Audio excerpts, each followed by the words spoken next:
Hello everyone, this is Fogbound Turtle, and today we're here for another video of another classic aircraft. And today I am in the Redwing Super Constellation, or the Connies, as people call it. And if you've seen many of the videos I've done before, I am a little bit of a sucker for classical aircraft. And today I get the chance actually to test a version that's not out yet in the public of the Connie.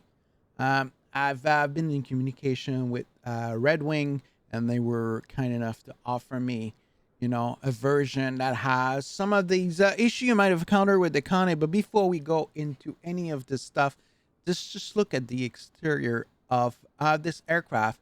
Now, I pick Air France here as a livery. There is a few liveries that come with the aircraft. I think it's four. And when I look at this is actually not bad at all. It's actually a pretty good 3D model of it. Um, it is very familiar with the DC-6 if in terms of era of aircrafts. I really like what they've done. Of course, you can see that they have the same kind of carb residue from the engine on the wings, and yeah, I mean it's not the greatest model you ever seen, but I think it's pretty good. Now, you even see that little lights there on at the end. Yeah, I think if you look at it, decent texture looking aircraft, looks really good from exterior. I'd even look if there was a cabin. It looks like there is a cabin in there. Look at that, quite a detail, and this is first class. So they've done a lot of work, and it's actually pretty good. So if you were looking for like an aircraft that has decent quality, you see the wood paneling of the era. Obviously this is good. So let's go look at the interior of and so I've read a lot of comment online about how the cockpit did not look like it was of high quality, but if you really like go closer, you can see there's a lot of details in these cockpit now. I've read that some people mention that they don't think the scratches are kind of at the right location.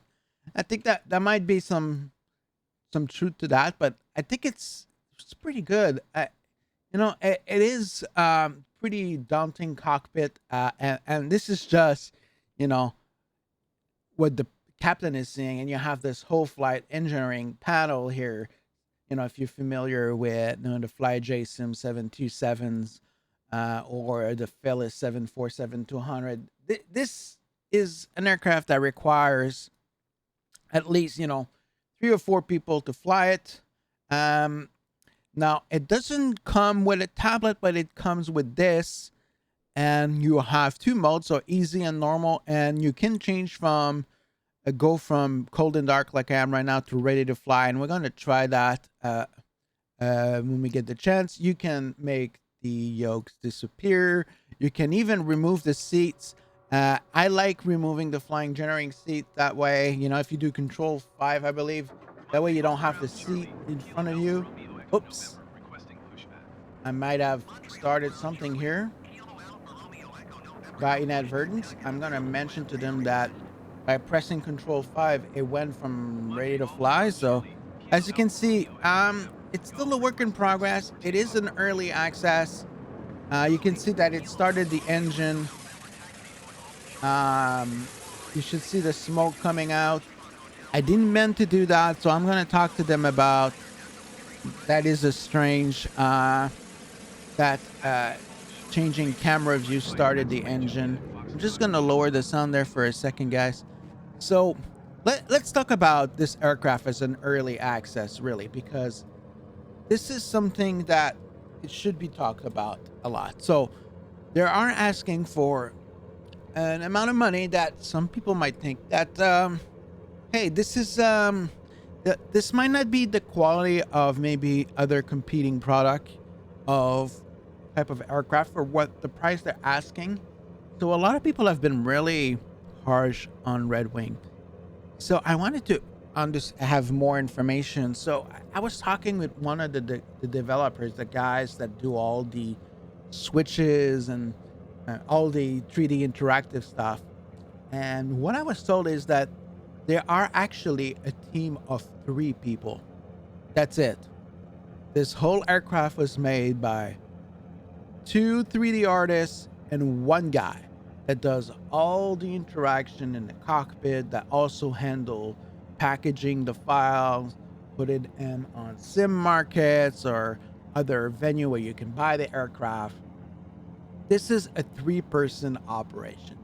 So when I'm looking at this, I was like, wow, this is the amount of work that 3 people were able to achieve. And they were telling me that they really don't sleep that much lately, because it's a lot of work. It's probably one of the nicest dev I've ever encountered. You talk with them, they really care about this product. Obviously, it's not ready in terms of being a complete product. It is still an early access. It is still, they have a roadmap of things they want to fix. Actually, these guys are working pretty quick. They've issued already 3 patches to me in the last 2 days. I haven't even get the chance to try them. So they are working hard. So if you buy this aircraft, you were wondering, would these guys just abandon it in the current states? They will not. They want to finish this.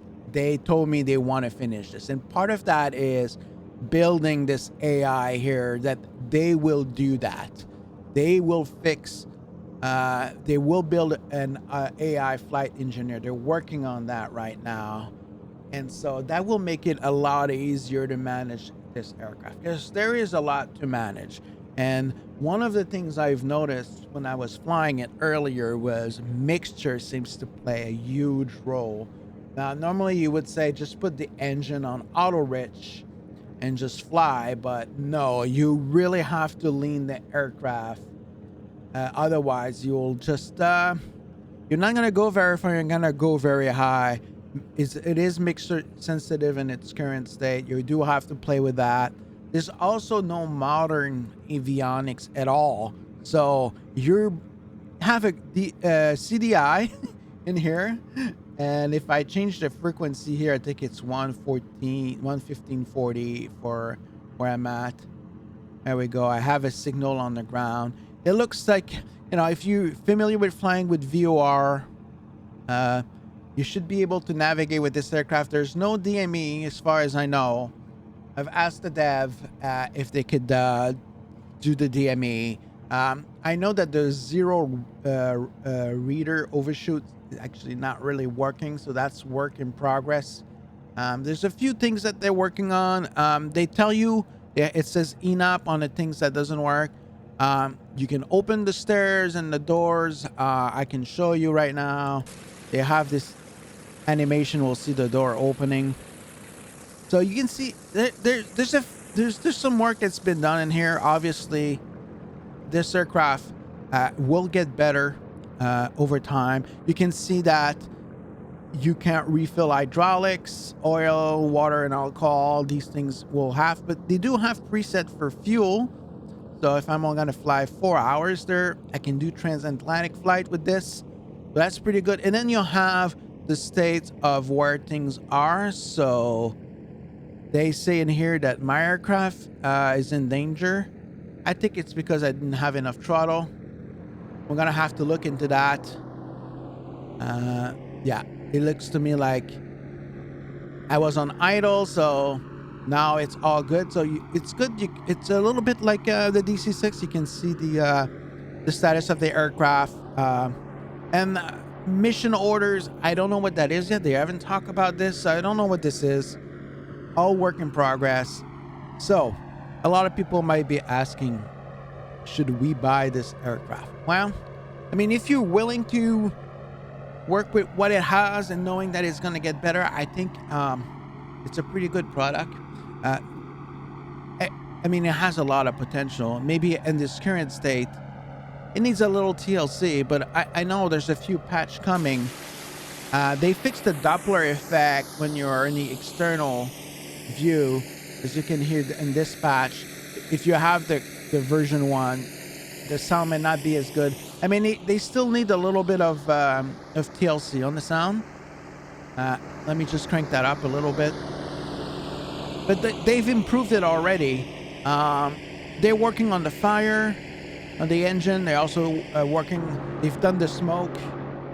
It's a pretty loud aircraft, guys, so make sure you lower your volume. So my current impression is, guys, this is something worth investing a little bit if you don't expect it to be perfect out of the gate. And, you know, they're a small company. You know, if you don't know, when you distribute to Sim Market or Just Fly and all these, you have to pay 30% of what you're putting the price on there on the market. So, you know, on a $50 aircraft, maybe $30 will get back to you, $25. These guys are not making money a lot like you would think. They're not distributing their file directly from their website.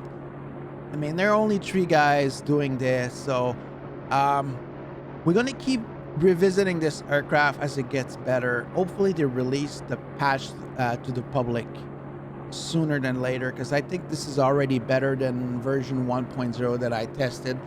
And by the way, it comes with manuals. They have a simplified and an advanced checklist. It does. I would think that it would require more of a better documentation, but I think the community could probably do that and help out Redwings, because, you know, would rather that they work on fixing some of the things that are not working than doing documentation. We can take care of that as a community. I'm gonna try to go through the checklist today and see if I can build some kind of documents that I can share with people, so that it make it easier to initiate. Because one of the bug is that when you pick ready to fly, it's actually not ready to fly. There is a few system not initiating properly. They told me they would fix it. So yeah. Now the other thing we haven't show you is how is it on frame. And don't forget, I am on the ground, so I'm just gonna enable, you know, the frame is, I'm like 47, 48 frames per second right now on the ground from the cockpit. So it's pretty frame friendly. And about, you know what, same about external. And I am in Montreal. It's not a heavy photogrammetric area, but it's, you know, it's, you're not gonna have a problem flying this frame wise. So hopefully, guys, you enjoyed this little quick look at this not Electra, the Super Connie. I don't know why I had Electra in my mind there, but yeah, this Super Connie, I think you guys should give it a chance. Encourage this team of 3 people that work really, really hard, and they're still working really hard even over the weekend. They've been communicating with people on Discord, the nicest people I've seen. They are from France. They do speak French, so that makes it easy for me to communicate with them. But yeah, so give them a chance, go and buy it, help encourage them in finishing it to make it worth the Super Connie that they want to build. They told me they have lots of plans for it. So all right, guys, that's gonna be it for today, and maybe we'll do a flight on the next video. All right, see you around, guys.